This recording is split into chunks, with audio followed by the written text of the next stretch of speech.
안녕하세요, 여러분. ICT 기술 이야기의 임진철입니다. AI가 대세로서 자리를 잡고 있죠. 그래서 많은 언론이나 전문가들도 AI가 우리 생활에 영향을 미치고 있고 비즈니스에서도 많은 부분을 담당하게 될 것이다 라고 얘기를 하고 있습니다. 그래서 조직들이 앞다투어서 AI를 도입하기 위해서 많은 노력들을 하고 있죠. 근데 여기서 한 가지 생각을 해보고 싶은 게 AI가 비즈니스에 실제로 많이 활용이 되고 있는가라는 부분입니다. 제품을 생산을 하고 서비스를 제공하고 그리고 업무 처리를 함에 있어서 AI가 실질적으로 얼마나 활용이 되고 있을까라는 부분이죠. 올해 3월 달에 MIT 테크놀로지 리뷰에서는 서베이를 실시를 했는데 이 서베이 결과가 이 질문에 대한 답을 주는데 어느 정도 힌트를 제공을 합니다. 그래서 이번 영상에서는 올해 3월 달에 실시를 했던 MIT 테크놀로지 리뷰의 서베이 내용을 좀 알아보고 그리고 AI가 비즈니스에 실제 얼마나 활용이 되는지 한번 살펴보도록 하겠습니다. 말씀을 드린 것처럼 MIT 테크놀로지 리뷰에서는 24년 3월 글로벌 조직 임원과 기술 리더 205명을 대상으로 해서 AI에 대한 조사를 실시를 했습니다. 그리고 해당 조직들은 금융과 제조, IT와 통신, 헬스케어, 정보기관 여러 산업군에 분포가 되어져 있었었고 그 북미와 유럽, 중동, 아시아 그리고 중남미에 위치적으로도 골고루 분포가 되어져 있었습니다. 그리고 모두 5억 달러 이상의 매출액을 기록하는 조직이었고 이 중에 34%는 100억 달러가 넘는 대규모 조직들이었습니다. 여러 가지 질문들이 있었는데 그 중에서 가장 중요하게 했던 질문이 소속된 조직이 AI 유스 케이스를 개발을 했는가라는 부분이었습니다. 그리고 유스 케이스를 좀 더 세부적으로 나누어 질문을 했죠. 챗 GPT 같은 생성형 AI를 가지고서 문서 작성에 도움을 받을 수가 있습니다. 이거는 사실은 산업과 상관없이 법령적으로 사용을 할 수 있는 부분이죠. 그래서 이러한 법령적인 AI 모델을 기반으로 한 유스케이스를 개발을 했는가라는 질문이 있었었고, 그리고 조직에 속한 산업에 특화되어진 AI 모델이 있을 수 있습니다. 이러한 산업 특화된 AI 모델을 가지고서 어떠한 유스케이스 개발을 했는가 라는 부분도 있었죠.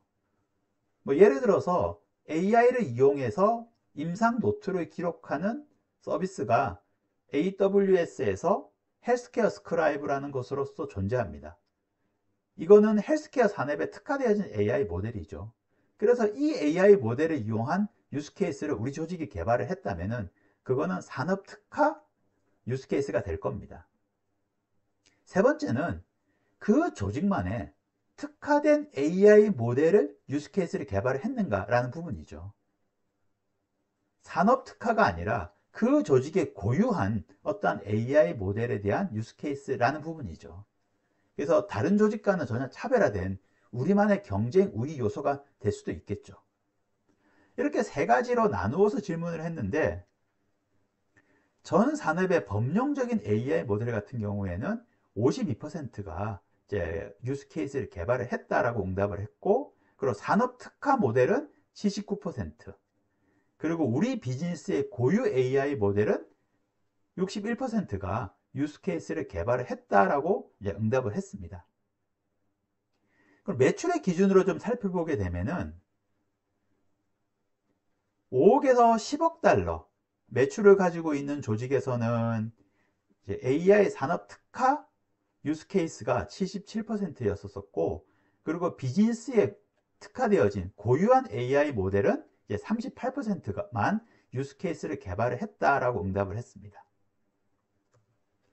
그리고 10억에서 100억 달러 사이의 매출을 가지고 있는 조직은 산업 특화 유스 케이스 개발이 이제 84%로 상당히 높았습니다.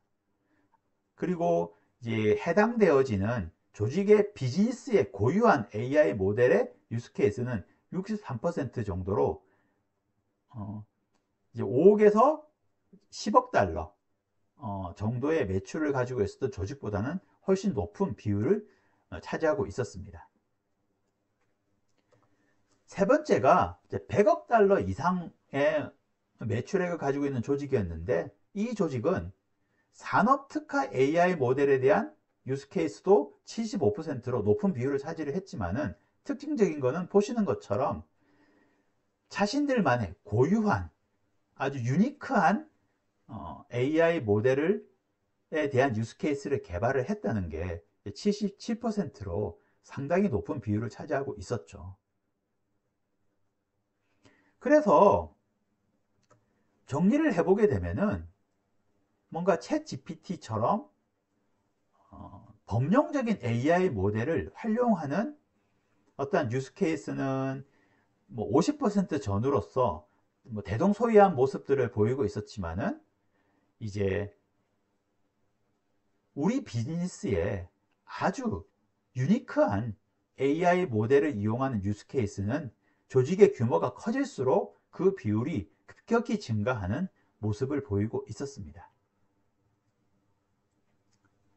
그런데 해당 보고서에서는 이러한 조사 결과와 함께 월스트리트 저널에 있는 그 내용을 인용을 하면서, 기업들이 제품을 생산을 하고 서비스를 제공을 함에 있어 가지고서 AI를 실제적으로 사용하는 것은 5.4% 밖에 되지 않는다라고 얘기를 했습니다. 그런데 앞에서 분명히 AI 유스 케이스가 작게는 50%에서 많게는 80%가 넘는 것을 우리가 봤는데, 이거는 상당히 모순이 아닌가라고 우리가 이제 의문을 가지게 됩니다. 근데 그게 아닌 게, 앞에서 언급했던 50%, 84%, 77%는 유스케이스 개발입니다. 쉽게 말해서 파일럿이나 실험실 내에서 이루어진 것들이고, 제품을 생산하고 서비스를 제공하기 위한 전사 측면의 어떤 접근은 아니었던 거죠. 그래서 해당 보고서에서 말하는 핵심은 아직까지 AI가 유스케이스와 파일럿에서 벗어나고 있지 못하고 있다는 겁니다. 그래서 많은 기업들이 AI를 도입하겠다라고 얘기는 하고 있지만은 사실은 그렇지 못하고 있다는 거죠. 그래서 가트너에서는 이거를 야망과 성취의 갭이다 라고 표현을 하고 있습니다. 그렇다면은 왜 조직들은 AI를 전사적으로 도입을 하지 않고 있을까요? 왜 조직들은 AI를 실제적인 제품 생산이나 서비스 제공이나 업무 처리에 잘 사용하고 있지 않고 있을까요? 여러 가지가 이유가 있을 수 있습니다. 근데 이 보고서에서는 한 3가지 정도를 그 이유로서 제시를 하고 있죠. 첫 번째가 AI가 가지고 있는 정보의 오류입니다.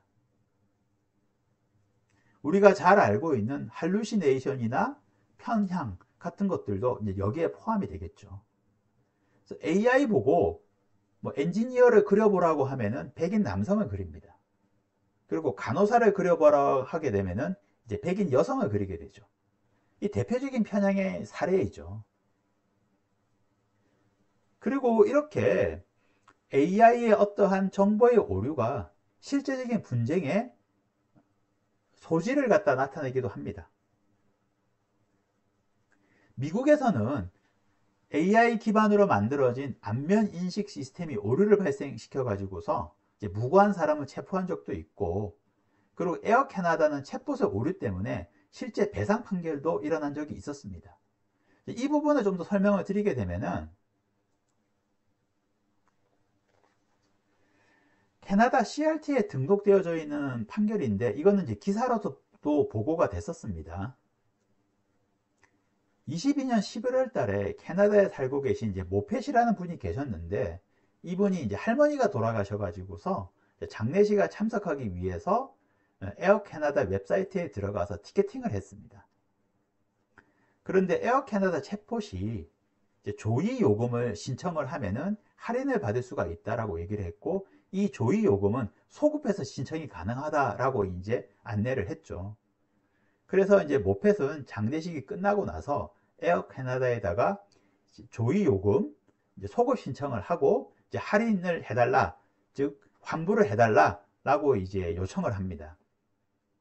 그런데 에어 캐나다 측은 조의 요금은 소급 신청이 안 된다라고 하면서 이제 환불 요청을 거절을 하죠.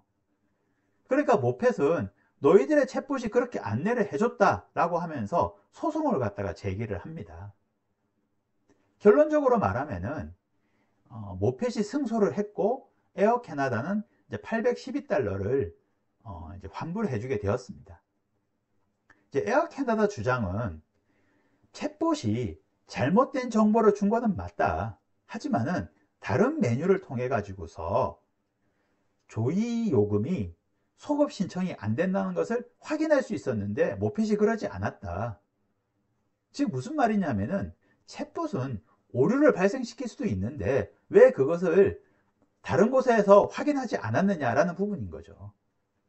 그런데 판결을 했던 크리스토퍼 리버라는 판사분께서는 이렇게 말씀을 하셨죠. 챗봇보다 다른 메뉴가 더 정확하다라는 근거가 없다. 그리고 고객이 챗봇은 오류가 생길 수 있으니까 다른 곳에서 더블 체크를 해야 된다는 것도 이건 타당하지가 않다. 그러면서 이제 모펫의 이제 승소를 갖다가 이제 판결하게 된 것이죠. 이 사건은 챗봇의 오류가 고객의 신뢰를 잃을 수도 있지만은 실제적으로 분쟁을 발생시킬 수도 있고 그리고 금전적인 손실 또한 야기시킬 수가 있다라는 하나의 사례가라고 우리가 이제 볼 수가 있습니다. 그리고 두 번째 장벽으로서 내세우고 있는 것이 이제 보안 문제죠. AI 사용이 급격히 증가함에 따라 가지고서 새로운 위험들이 좀 나타나고 있습니다. 그래서 생성형 AI에 관련돼 가지고서 이제 프롬프트 인젝션이라든지 프롬프트 리킹 그리고 제일 브레이킹 같은 새로운 위험들이 등장을 했죠. 이런 것들로 인해 가지고서 생성형 AI 기능들이 왜곡이 될 수도 있고 그리고 이 프롬프트 텍스트라는 거는 어떻게 보면은 지적 재산이라고도 할 수가 있죠. 근데 이것들이 유출되는 어떤 사고들이 발생을 할 수가 있습니다. 그리고 세 번째는 이 AI 영역은 아직까지 그 거버넌스의 체계가 좀 많이 미흡합니다. 그래서 표절이나 그리고 지적 재산권 문제에 있어 가지고서도 논쟁의 소지가 많고 그리고 데이터의 프라이버시와 그리고 시큐리티 문제, 프로텍션 문제도 사실은 예전부터 계속 제기가 되었던 사항들인 거죠. 그래서 이러한 장벽들 때문에 조직에서는 AI를 전사적인 측면에서 도입하기에는 좀 꺼려하고 있는 것이 사실이죠.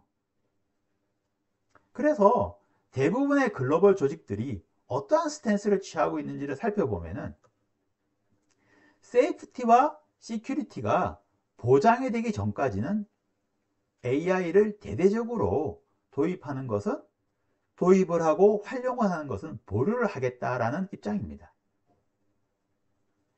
조사 결과를 보시면 아실 텐데 그런데 여기서 한 가지 유의를 하셔야 될 게 전체 조사에서 61%가 내가 유보를 하고 37%가 그래도 도입하겠다라는 게 아닙니다. 61%는 강력하게 유보를 한다는 의미인 거고 37%는 강력하지는 않지만 그래도 유보하겠다라는 입장인 거죠. 쉽게 말해서 98%가 세이프티와 시큐리티가 보장이 되지 않으면 AI를 전사적으로 활용하는 것은 유보를 하겠다라는 입장입니다. 매출액이 100억 달러가 넘어가는 조직은 100%죠. 우리가 이 결과를 보면은 왜 AI가 아직까지 파일럿이나 유스케이스 단계에 머물러 있는지를 이제 가늠할 수가 있죠. 그리고 AI의 확산을 위해 가지고서 무엇을 해야 할지도 추측해 볼 수가 있습니다. 글로벌 컨설팅 펌인 부즈 앨런 해밀턴에 계신 AI 최고 담당자에 있던 셰퍼라는 분이 계신데, 이분이 MIT와의 인터뷰에서 이런 얘기를 했습니다. 우리는 한 번도 해보지 않은 방법으로 이 이슈에 매달려야 되고 해결해야 된다. 저도 그 부분에 동의를 하고요. AI의 확산은 기술뿐만 아니라 법, 제도, 그리고 업무의 처리 방식, 그리고 생활 방식, 이런 모든 측면에서 이제 변화가 있어야만이 이루어지지 않을까, 이렇게 생각을 해보게 됩니다. 네, 오늘 영상은 여기까지고요. 저는 ICT 기술 이야기의 임진철이었습니다. 감사합니다.